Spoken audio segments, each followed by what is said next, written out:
তেঁতুলের কাঁচটা বের করে নিয়েছি, বেশ অনেকটা কাঁচ বেরিয়েছে।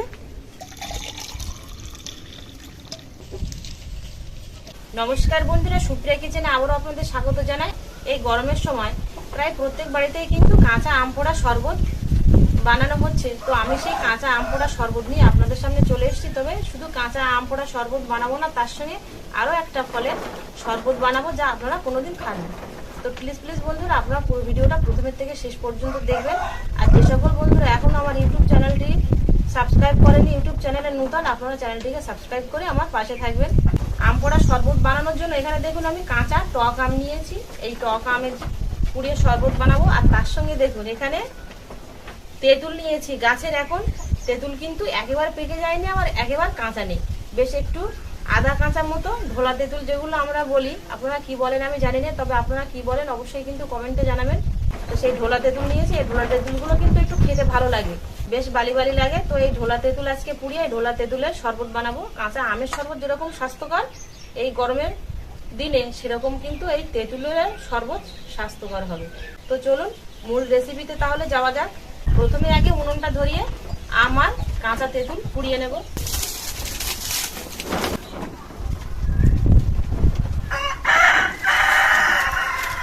উনুনটা ধরিয়ে দিয়েছি। এবার এখানে দেখুন আমার একটা কাঁটা তারের জাল নিয়েছি। এই জালের মধ্যে রেখেই আমি আমার তেঁতুলটা পুড়িয়ে নেব। আমার কাঁচা তেঁতুল এই তারের উপরে আমি দিয়ে দেব। আমি তারের উপরে রেখে পোড়াচ্ছি, তবে আপনারা চাইলে কিন্তু গ্যাসের উপরে রেখেও পুড়িয়ে নিতে পারেন। আবার ভাত তরকারি রান্নার পরে উনুনে যে কাঠের আগুন থাকে না, একদম গনগনে আগুন, সেই গনগনে আগুনের মধ্যে দিয়েও কিন্তু এই আমার তেঁতুল পুড়িয়ে নিতে পারেন। তবে আমি এখন অন্য সময় আলাদা করে বানাচ্ছি, সেই জন্য এই তারের জালের উপরে রেখেই বানাচ্ছি। তেঁতুলগুলো দেখুন একদম কিন্তু এই খোলা থেকে প্রায় ছাড়িয়ে যাচ্ছে ভেতর দিক থেকে। দেখুন ঢোলা তেঁতুল দেখেই বোঝা যাচ্ছে এই যে ফাঁপা হয়ে গেছে। এই তেঁতুলটা খেতে কিন্তু খুব ভালো লাগবে, এটাও তাই। দেখুন এখানে আমি সব আমগুলো পোড়াবো না, মাত্র 3টে আম নিয়েছি, 3টে আমই পুড়িয়ে নেব।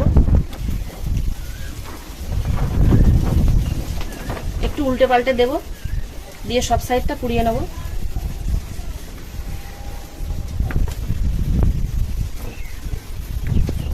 তেঁতুলগুলো পোড়া হয়ে গেছে, তেঁতুলগুলো নামিয়ে নেবো আগে।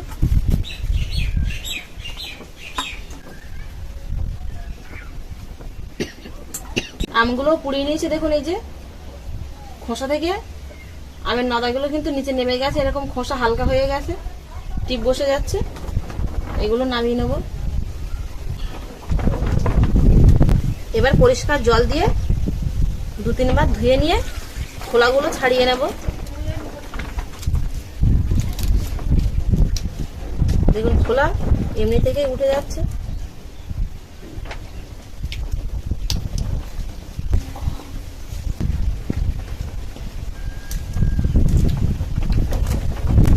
তেঁতুলটা দেখুন এরকম খোলা থেকে কত সুন্দর ছাড়িয়ে যাচ্ছে, পুড়েছে খুব ভালো, আর খেতেও খুব ভালো লাগবে কিন্তু এই তেঁতুল টক মিষ্টি।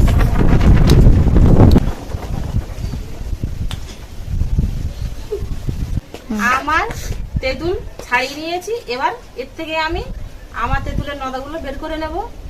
এখানে ছাঁকনি নিয়েছি, ছাঁকনির উপরে দিয়ে এরকম ডলা দিয়ে দিই, নদাগুলো বের করে নেব।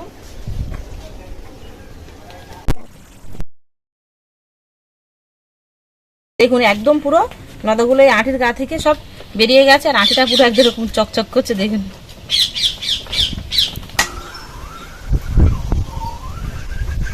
আমের কাঁচটা বের করে নিয়েছি। এবার তেঁতুলের কাঁচটা বের করে নেবো। খোলামেলা জায়গায় মাছি থাকে না, ঘুম পড়ে হয়নি সারা দুপুর না, সরে উঠে মাছি টানা দাও।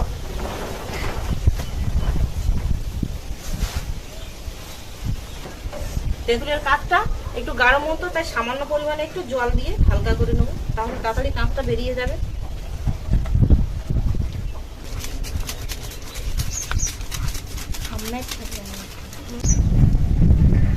তেঁতুলের কাঁচটা বের করে নিয়েছি, বেশ অনেকটা কাঁচ বেরিয়েছে। এবারে দানাগুলো বাদ দিয়ে দেবো। আমার তেঁতুলের কাঁচ বের করে নিয়েছি। এবার এর মধ্যে জল দিয়ে আরো একটু হালকা করে নেবো। এখানে আমি ঠান্ডা জল নিয়েছি, এই ঠান্ডা জল দিয়ে একটু মিশিয়ে নেবো।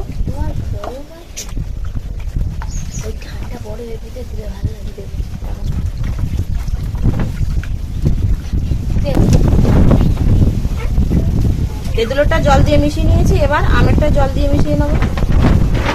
দেখে বোঝা যাচ্ছে না যে একটা তেঁতুল আর একটা আম, মনে হচ্ছে দুটোই যেন একই সমান। না, তেঁতুলের একটা রং আর আমের একটা রং। তাই কিন্তু দুটোই আলাদা, একই লাগছে। একই দেখাচ্ছে না?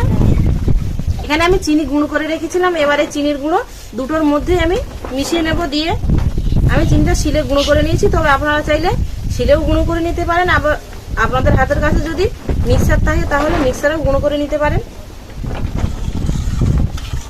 চিনির পরিবর্তে আপনারা বাতাসাও দিতে পারেন, মিশুরু দিতে পারেন। মিশুরু দিলে তো খুব ভালোই হয়। এই চেক করে দেখতো মিষ্টি হয়েছে কিনা একটু।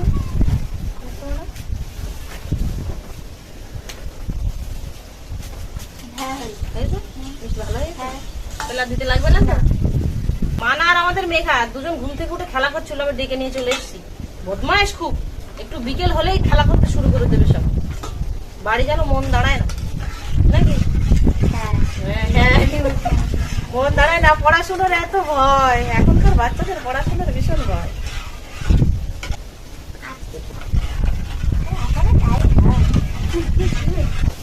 আমার তেঁতুলের শরবতটা আমি মিশিয়ে নিয়েছি, এবার গ্লাসে ঢেলে নেবো, নিয়ে তারপরে আবার কিছু মশলা দেবো। প্রথম দুটোই আমের শরবত ভরে নেব।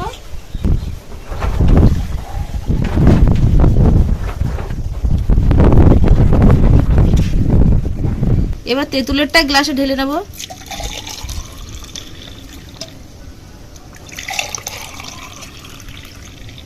এবার সবগুলোর মধ্যেই আমি বিট লবণ দিয়ে দেবো।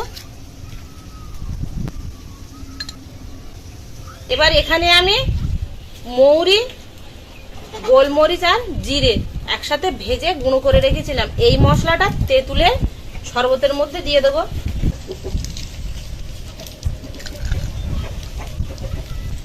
মিশিয়ে নেব। এই শরবতের জন্য এখানে আমি দেখুন এই জলজিরের পাতা নিয়েছি দুটো, তবে দুটো লাগবে না, একটাতেই হয়ে যাবে আমার। এই জলজিরের পাতা কেটে নিয়েছি, এবার আমের শরবতের মধ্যে দিয়ে দেবো।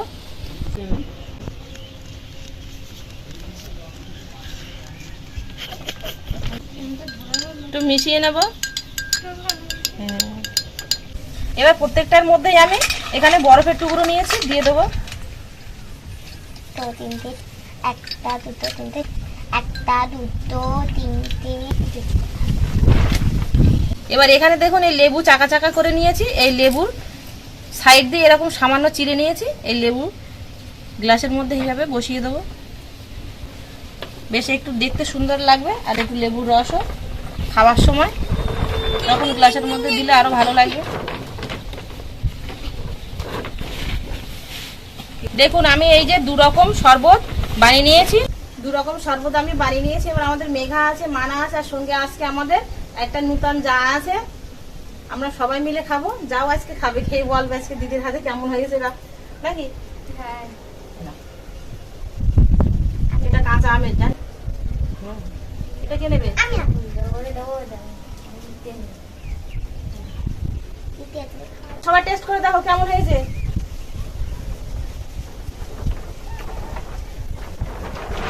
ভালো হয়েছে। ভালো হয়েছে না? তেঁতুলটা কেমন হয়েছে? ভালো বল। আর সুন্দর একটা গন্ধ বেরোচ্ছিল হ্যাঁ। না? তোমারটা কেমন হয়েছে? ওটা আমের। আরেকবার টেস্ট করে। আরেকবার টেস্ট করবে। তেঁতুলটা দারুণ হয়েছে, সত্যি সত্যি। কেন? লেবুটাও ভালো। ভালো। সত্যি শরবতগুলো কিন্তু দারুণ হয়েছে। আর এই কাঁচা তেঁতুলের শরবত তো আপনারা কোনোদিন খাননি, কিন্তু একবার খেয়ে দেখবেন, খুব ভালো হয়েছে না মানা? আর যা তো খেলো না, আমরা দুজন খেয়েছি। কেন? আমরা কাঁচা আমের খাচ্ছি তো। ওটাও ভালো হয়েছে। ভালো হয়েছে। পোড়া গন্ধ বেরোচ্ছে বলো, আম পুড়িয়ে নিয়েছিলাম। এই প্রচন্ড গরমে আর এরকম ঠান্ডা ঠান্ডা শরবত খেয়ে সত্যি কথা আমাদের সকলের কিন্তু প্রাণ জুড়িয়ে গেল। তো আমরা বাড়িতে খুব সহজেই এরকম ঘরে থাকা ফল দিয়ে এই শরবতগুলো বানিয়ে খেলাম, সত্যিই খুব ভালো হয়েছে। তো আপনারা একবার এইভাবে বানিয়ে খেয়ে দেখবেন, যদি ভালো লাগে তাহলে লাইক করবেন, কমেন্ট করবেন ও আপনাদের বন্ধুদের কাছে প্রচুর প্রচুর শেয়ার করবেন। আর এতক্ষণ আমাদের সঙ্গে থাকার জন্য আপনাদের অনেক অনেক ধন্যবাদ। আবারও দেখা হচ্ছে আপনাদের সাথে পরে নতুন কোনো রেসিপিতে। ততক্ষণ আপনারা সবাই ভালো থাকবেন আর সুস্থ থাকবেন।